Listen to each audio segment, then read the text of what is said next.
ಮಾತಾಡ್ಲಿ ಬಿಡ್ರಿ.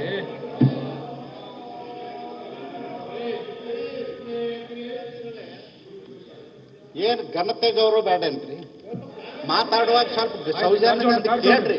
ಇಷ್ಟೊತ್ತನ ಕೇಳಿದಾರ, ಇಷ್ಟೊತ್ತನ ಸೌಜನ್ಯದಿಂದ ಕೇಳಿದಾರ. 2 ಜನ ಕೇಳಿದಾರ. ಮಾನವರೇ ಬೇಡ. ಸನ್ಮಾನ್ಯ ಉಪಾಧ್ಯಕ್ಷರೇ, ಸನ್ಮಾನ್ಯ ಮುಖ್ಯಮಂತ್ರಿಗಳು ಸನ್ಮಾನ್ಯ ಸಭಾಧ್ಯಕ್ಷರಿಗೆ ಬರೆದಂತ ಪತ್ರದಲ್ಲಿ 8ನೇ ತಾರೀಕು ತಾವು ಅಲ್ಲೇನು ಘಟನಾವಳಿಗಳು ನಡೀತು ಆ ಸಮಯದಲ್ಲಿ ಸ್ಪೀಕರ್ ಬಗ್ಗೆ ಏನು ಹಗುರವಾದ ಮಾತುಕತೆ ನಡೀತು. ಆ ವೇಳೆ ಮಾನ್ಯ ಪ್ರತಿಪಕ್ಷದ ನಾಯಕರು ಇದ್ರು ಅನ್ನೋ ಮಾತನ್ನು ಹೇಳಿದರು. ಅದಕ್ಕೆ ನಾನೇನು ಹೇಳಿದೆ, ನಾನೇನಾದ್ರೂ ಸನ್ಮಾನ್ಯ ಅಧ್ಯಕ್ಷರ ಬಗ್ಗೆ ಮಾತನಾಡಿದಂಥ ಈ ಸಂದರ್ಭದಲ್ಲಿ ಇದ್ದಿದ್ರೆ ನಾನು ರಾಜಕೀಯದಿಂದ ನಿವೃತ್ತಿ ಆಗ್ತೇನೆ ಅಂತ ಹೇಳಿದ್ದೇನೆ. ಈಗಲೂ ನಾನು ಆ ಮಾತನ್ನು ಹೇಳ್ತಾ ಇದ್ದೇನೆ. ಮಾಧ್ಯಮದ ಸ್ನೇಹಿತರು, ಈ ಶರಣಗೌಡ ಬಂದಾಗ ಸನ್ಮಾನ್ಯ ಸಭಾಧ್ಯಕ್ಷರ ಬಗ್ಗೆ ಏನಾದರೂ ಏನು ಹಣಕಾಸಿನ ವ್ಯವಹಾರದ ಬಗ್ಗೆ ಅವನು ಮಾತನಾಡಿದಾಗ ನಾನಿದ್ದೆ ಅಂತ ಆದರೆ ನಾನು ಈಗಲೂ ಹೇಳ್ತಾ ಇದ್ದೇನೆ ಸನ್ಮಾನ್ಯ ಮುಖ್ಯಮಂತ್ರಿಗಳಿಗೆ, ಅಧ್ಯಕ್ಷರಿಗೆ, ನಾನು ರಾಜಕೀಯದಿಂದ ನಿವೃತ್ತಿ ಆಗ್ತೇನೆ. ಇದೇ ಮಾತನ್ನ ಮೊನ್ನೆ ಸನ್ಮಾನ್ಯ ಮುಖ್ಯಮಂತ್ರಿಗಳು ಪತ್ರಿಕಾಗೋಷ್ಠಿಯನ್ನು ಮಾಡಿದ ತಕ್ಷಣ ನಾನು ರಿಯಾಕ್ಷನ್ ಕೊಡೋ ಸಮಯದಲ್ಲಿ ಈ ಮಾತನ್ನು ನಾನು ಹೇಳಿದ್ದೇನೆ. ಇದು ಮೊದಲನೇದು. ಎರಡನೇದು, ಸನ್ಮಾನ್ಯ ಅಧ್ಯಕ್ಷರೇ, ಸನ್ಮಾನ್ಯ ಕುಮಾರಸ್ವಾಮಿ ಅವರು ಮಾಧ್ಯಮಕ್ಕೆ ಬಿಡುಗಡೆ ಮಾಡಿದ ಧ್ವನಿ ಸುರುಳಿ ಪ್ರಕಾರ ಮುಖ್ಯಮಂತ್ರಿಗಳು ಈ ಕೆಳಗೆ ಕಂಡಂತ ದಂಡನಾರ್ಹ ಅಪರಾಧಗಳನ್ನು ಎಸಗಿದ್ದಾರೆ ಅನ್ನೋದು ಮೇಲ್ನೋಟಕ್ಕೆ ನನಗನ್ಸುವಂಥದ್ದು. ಒಂದು, ನಕಲಿ ದಾಖಲೆ ಸೃಷ್ಟಿ ಮಾಡಿದ ಅಪರಾಧ. ಎರಡನೇದು, ಸುಳ್ಳು ದಾಖಲೆ ಸೃಷ್ಟಿಸಿದ ಅಪರಾಧ. ಮೂರನೇದು, ಮೋಸ ಮಾಡುವ ಉದ್ದೇಶದಿಂದ ನಕಲಿ ದಾಖಲೆ ಸೃಷ್ಟಿ. ನಕಲಿ ದಾಖಲೆ ಬಿಡುಗಡೆ ಮಾಡುವಾಗ ಇದು ನಕಲಿ ಅಂತ ಗೊತ್ತಿದ್ರೂ ಸಹ ಬಿಡುಗಡೆ ಮಾಡಿರುವಂತಹದ್ದು. ನನ್ನ ಹತ್ರ ಇರುವಂತದ್ದು ನಕಲಿ ದಾಖಲೆ ಅಂತ ಗೊತ್ತಿದ್ರೂ ಸಹ ಅದು ನಿಜವಾದ ದಾಖಲೆ ಅಂತ ಬಿಂಬಿಸುವಂತ ಪ್ರಯತ್ನ ಮಾಡಿದಂತಹದ್ದು. ಎಲ್ಲ ಕೃತ್ಯಗಳು ಭಾರತೀಯ ದಂಡ ಸಂಹಿತೆ IPC ಅದರಡಿ ದಂಡನಾರ್ಹ ಅಪರಾಧಗಳು, ಜೊತೆಗೆ ಮಾಹಿತಿ ತಂತ್ರಜ್ಞಾನ ಕಾಯ್ದೆ ಅನ್ವಯ ಕೂಡ ದಂಡನಾರ್ಹ ಅಪರಾಧ ಅನ್ನುವಂಥದ್ದು ನನ್ನ ಅಭಿಪ್ರಾಯ. ಸನ್ಮಾನ್ಯ ಅಧ್ಯಕ್ಷರೇ, ಇವತ್ತು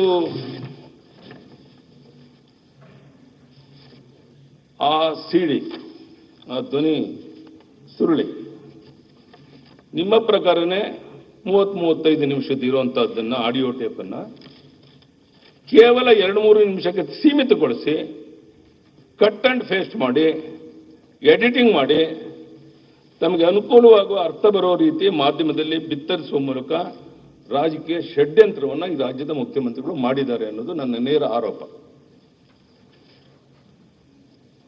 ಕೊನೆ ಪಕ್ಷ ನಾನು ನಿರೀಕ್ಷೆ ಮಾಡಿದ್ದೆ ಮುಖ್ಯಮಂತ್ರಿಗಳ ಜಾಗದಲ್ಲಿ ನಿಮಗೆ ಸನ್ಮಾನ್ಯ ಅಧ್ಯಕ್ಷರ ಬಗ್ಗೆ 50 ಕೋಟಿ ಮತ್ತೊಂದು ಕೊಡ್ತೇನೆ ಮಾಡ್ತೇನೆ ಅನ್ನೋ ಸುದ್ದಿ ನಿಮಗೆ ಸಿಕ್ಕಾಗ ನಿಜಕ್ಕೂ ನೀವು ಪ್ರಾಮಾಣಿಕರಿದ್ದರೆ ಅಧ್ಯಕ್ಷನ ರಕ್ಷಣೆ ಮಾಡಬೇಕು ಅಂತಿದ್ರೆ ಅಧ್ಯಕ್ಷ ಹತ್ರ ಹೋಗಿ ನೇರವಾಗಿ ಕುಂತು ಮಾತನಾಡಿ. ಈ ರೀತಿ ಒಂದು ಸುದ್ದಿ ಇದೆ, ಸಮಗ್ರ ತನಿಖೆ ಆಗಬೇಕು ಅಂತ ಗೌಪ್ಯತೆಯಿಂದ ಹೇಳಿದ್ದಿದ್ರೆ ಇದು ಇಡೀ ರಾಜ್ಯದ ದೇಶದ ಸುದ್ದಿ ಆಗ್ತಿರ್ಲಿಲ್ಲ. ಒಂದು ರೀತಿ ಯಾವುದೇ ಕಾರಣ ಇರಬಹುದು, ನಾನು ಬೇರೆ ದೇಶಪಾಂಡೆ ಅವರ ಪ್ರಸ್ತಾಪ ಮಾಡಕ್ ಹೋಗಲ್ಲ. ವಿಧಾನಸಭಾ ಚುನಾವಣೆ ಸಮಯದಲ್ಲಿ ಸ್ಪೀಕರ್ ಬಗ್ಗೆ ನೀವೇನೇನು ಮಾತಾಡಿದ್ರಿ, ಏನೇ ಆರೋಪ ಮಾಡಿದ್ರಿ, ಇದು ಸಂದರ್ಭನೂ ಇಲ್ಲ, ಅಗತ್ಯನೂ ಇಲ್ಲ, ಬೇರೆ ಸಮಯದಲ್ಲಿ ಮಾತಾಡೋಣ. ಆದರೆ ನಿಮ್ಮ ಉದ್ದೇಶನೇ ಸನ್ಮಾನ್ಯ ಅಧ್ಯಕ್ಷರ ಬಗ್ಗೆನೂ ಆದಂತಹ ಘಟನಾವಳಿಗಳನ್ನು ಇಡೀ ದೇಶಕ್ಕೆ, ರಾಜ್ಯದ ಜನರಿಗೆ ತಿಳಿಸುವಂತ ದುರುದ್ದೇಶ ಇತ್ತು ಅನ್ನುವಂಥದ್ದು ಮೇಲ್ನೋಟಕ್ಕೆ ಬಹಳ ಸ್ಪಷ್ಟವಾಗಿ ಕಾಣ್ತಾ ಇದೆ. ನೀವು ನಿಜವಾಗೂ ಪ್ರಾಮಾಣಿಕರಿದ್ದರೆ ನನ್ನ ಪ್ರಕಾರ ಆವಾಗ ಸಂಪೂರ್ಣ ಆಡಿಯೋ ಸಿಡಿಯನ್ನು ಬಿಡುಗಡೆ ಮಾಡಿದ್ದಿದ್ರೆ ಅದಕ್ಕೊಂದು ಅರ್ಥ ಬರ್ತಾ ಇತ್ತು. 30-40 ನಿಮಿಷದ ಕೇವಲ 2.5 ನಿಮಿಷ ಮಾತ್ರ ಸಿಡಿ ಮಾಡಿದ್ದೀರ. ಇದರಿಂದ ಒಬ್ಬ ಮುಖ್ಯಮಂತ್ರಿಯಾಗಿ ಒಬ್ಬ ಮುಖ್ಯಮಂತ್ರಿಯಾಗಿ ರಾಜಕೀಯ ಕುತಂತ್ರ ಮಾಡುವಂಥದ್ದು ಮೇಲ್ನೋಟಕ್ಕೆ ಸಾಬೀತಾಗಿದೆ. ಇಲ್ಲಿ ವೈಯಕ್ತಿಕ ಪ್ರಶ್ನೆಗಿಂತ ವೈಯಕ್ತಿಕ ಗೌರವಕ್ಕೆ ಮಿಗಿಲಾಗಿ ಸಭಾಧ್ಯಕ್ಷರ ಸ್ಥಾನ, ಮುಖ್ಯಮಂತ್ರಿ ಸ್ಥಾನ, ವಿರೋಧ ಪಕ್ಷದ ಮೇಲೆ ಪ್ರಶ್ನೆ ಎದ್ದಿರುವಂತಹದ್ದು ಈ ವಿಷಯ. ನಾನು ಸಹ ನಿನ್ನೆ ದಿನ ಮೌನವಾಗಿ ಎಲ್ಲವನ್ನ ಆಲಿಸ್ತಾ ಇದ್ದೆ, ಎಲ್ಲವನ್ನ ಕೇಳುವಂತ ಪ್ರಯತ್ನ ಮಾಡಿದೆ. ನಾನು ಸಹ ರಾಜಕೀಯ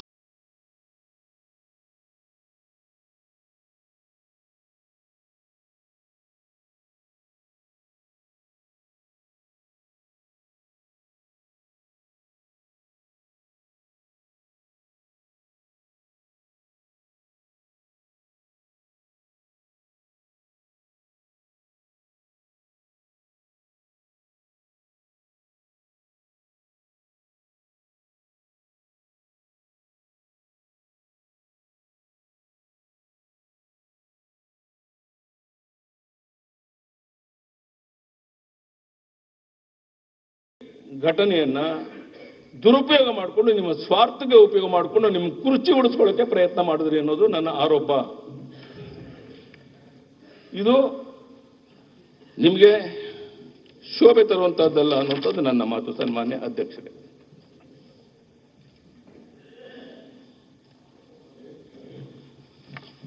ಸನ್ಮಾನ್ಯ ಅಧ್ಯಕ್ಷರೇ,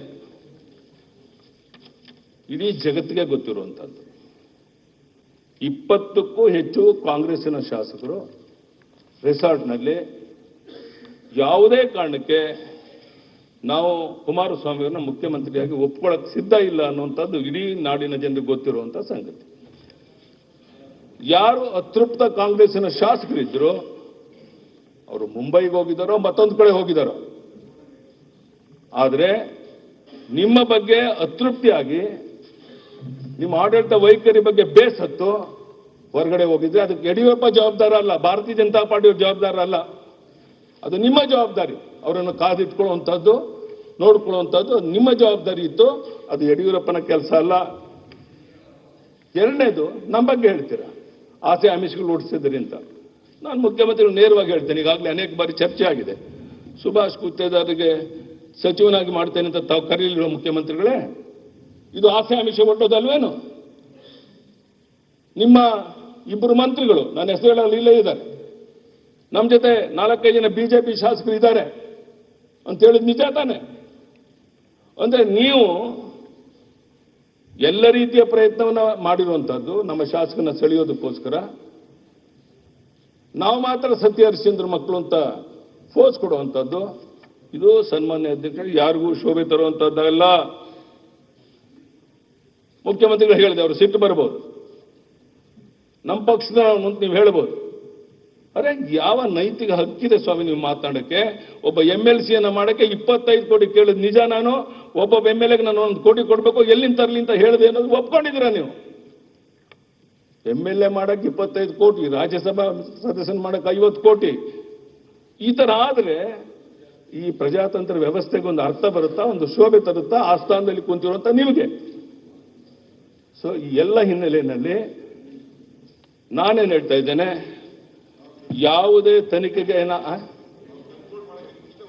ಹೇಳಪ್ಪ ಹೇಳ್ತೀರಿ, ಬಹಳ ಚೆನ್ನಾಗಿ ವಿವರಣೆ ಮಾಡ್ತಿದ್ರಿ. ನೆಕ್ಸ್ಟ್ ಡೇ ಮಾರನೆಗೆ ಈ ಘಟನೆ ಬಂದಂತ ಮಾರನೇ ಸಂದರ್ಭದಲ್ಲಿ ನಾನೊಂದು ಪ್ರಜಾವಾಣಿ ಪೇಪರ್ ಮಾತು ಹೋಗ್ತಾ ಇದ್ದೀನಿ.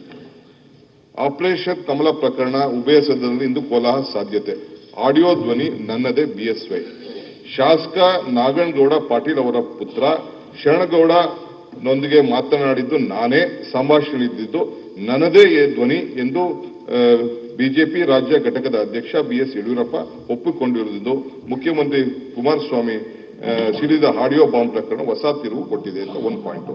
ಹುಬ್ಬಳ್ಳಿಯಲ್ಲಿ ಭಾನುವಾರ ಮಾತನಾಡಿದ ಯಡಿಯೂರಪ್ಪ, ಶರಣಗೌಡ ಪಾಟೀಲ್ ನನ್ನದೊಂದಿಗೆ ಮಾತನಾಡಿದ್ದು ನಿಜ, ಆದರೆ ಅದನ್ನು ಕುಮಾರಸ್ವಾಮಿ ಅವರು ನನ್ನ ಬಳಿ ಕಳಿಸಿಕೊಟ್ಟಿದ್ದಾರೆ, ಉದ್ದೇಶಪೂರ್ವಕವಾಗಿ ಈ ಸಂಭಾಷಣೆ ರೆಕಾರ್ಡ್ ಮಾಡಿದ್ದಾರೆ ಅಂತ ಹೇಳಿದೆ. ನಾನು ಯಾಕೆ ಈ ಪಾಯಿಂಟ್ ಹೇಳ್ತಾ ಇದ್ದೀನಿ ಅಂದ್ರೆ, ತಾವು ನಾನು ಇರ್ಲಿಲ್ಲ ಇದೆಲ್ಲ ನಡೆಯುವಾಗ ಅಂದ್ರೆ ಸ್ವಲ್ಪ ಬೆಳಕು ಚೆಲ್ಲಿ ಅಂತ ಅಷ್ಟೇ.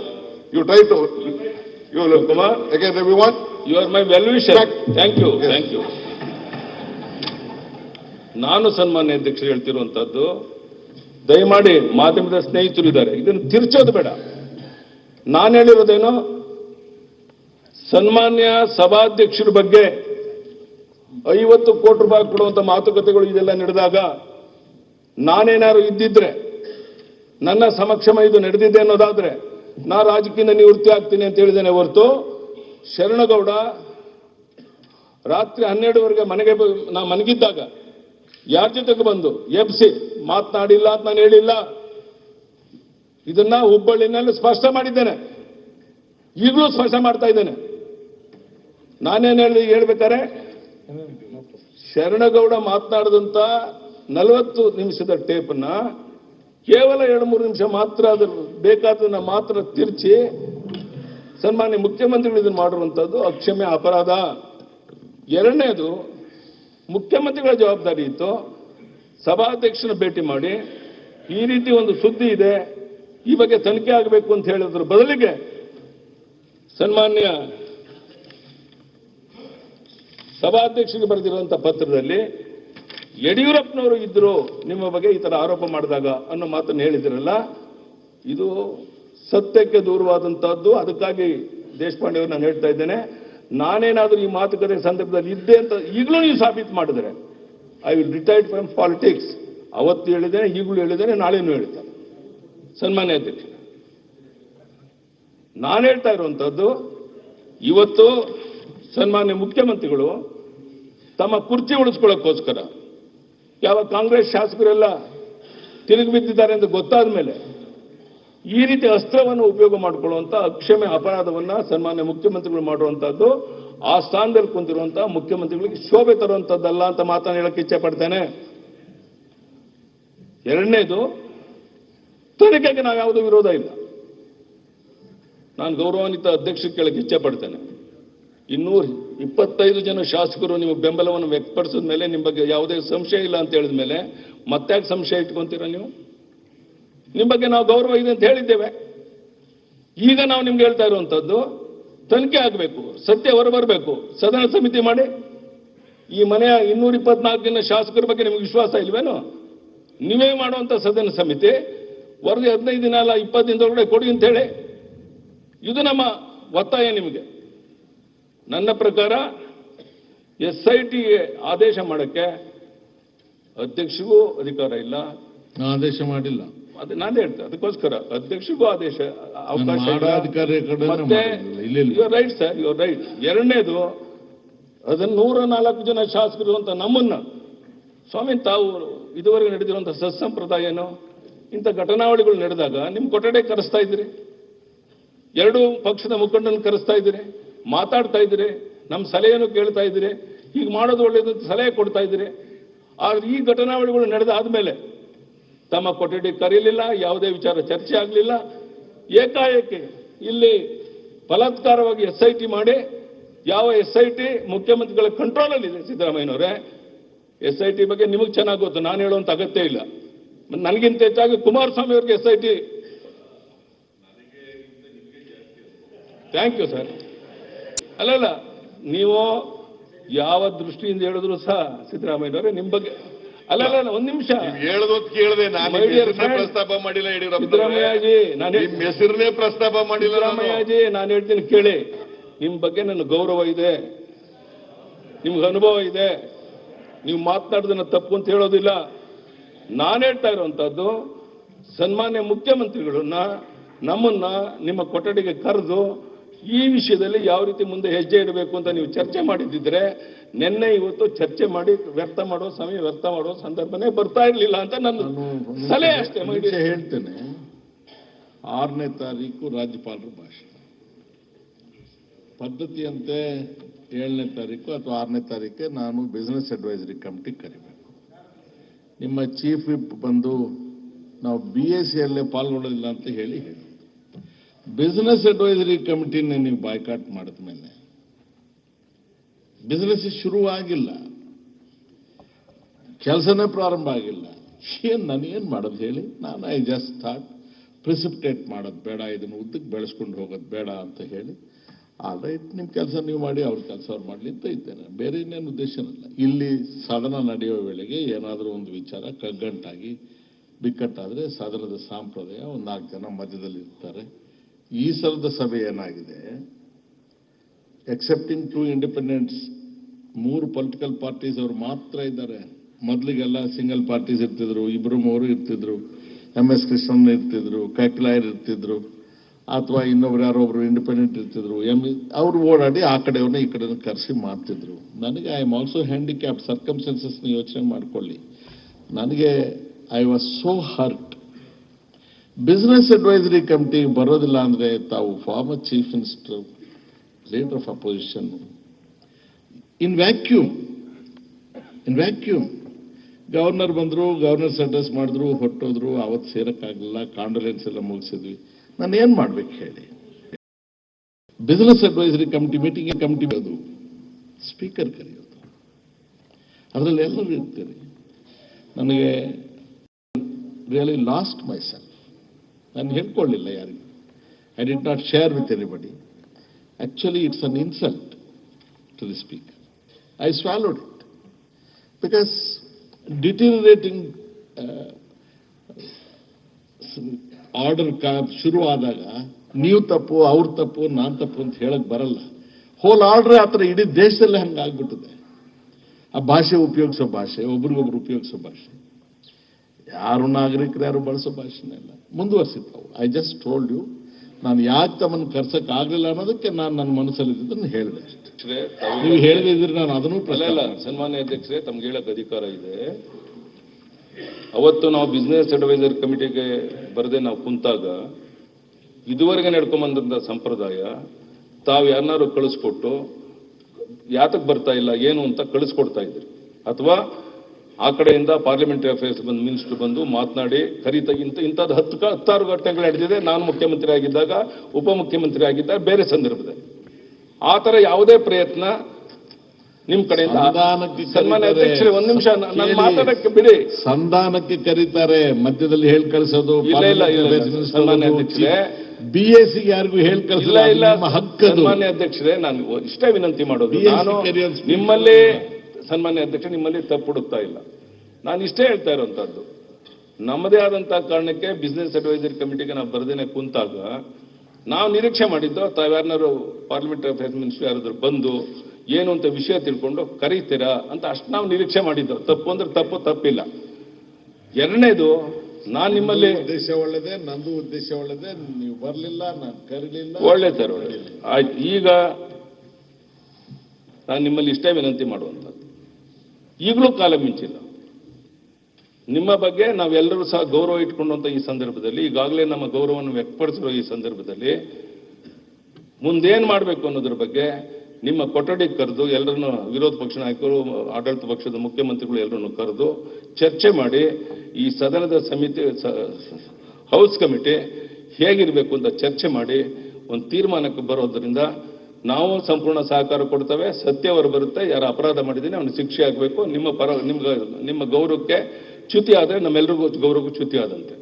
ಇಷ್ಟು ಮಾತ್ರ ನಿಮ್ಗೆಲ್ಲ ಇಚ್ಛೆ ಪಡ್ತೇನೆ. ದಯಮಾಡಿ ಈಗಲಾದರೂ ತಾವು ನಮ್ಮನ್ನು ಕರೆದು ಮಾತನಾಡಿ ಸದನ ಸಮಿತಿ ಹೇಗಿರಬೇಕು ಅನ್ನೋದ್ರ ಬಗ್ಗೆ ಚರ್ಚೆ ಮಾಡಿ, ಸದನ ಸಮಿತಿನೇ ಆಗಬೇಕು. ಯಾವ ಕಾರಣಕ್ಕೂ ಸಹ ಬೇರೆ ರೀತಿ SIT ಆಗೋದಕ್ಕೆ ಈ ಕಡೆ ಇಂಥ 104 ಜನ ಶಾಸಕರು ನಮ್ದು ಯಾವ್ದು ಒಪ್ಪಿಗೆ ಇಲ್ಲ. ಅದಕ್ಕೆ ಯಾವುದೇ ಸಹಕಾರ ಕೊಡಕ್ಕೆ ನಾವು ಸಿದ್ಧ ಇಲ್ಲ. ಈ ಮಾತು ನಿಮ್ಮ ಸ್ಪಷ್ಟ ಮಾಡ್ತಾನೆ. ಧನ್ಯವಾದಗಳು. ಹೇಳಿ ಕೃಷ್ಣ. ಸರ್, ಮಾಜಿ ಸಂಸದೀಯ ಮಾನ್ಯ ಸಭಾಧ್ಯಕ್ಷರೇ, ಈಗ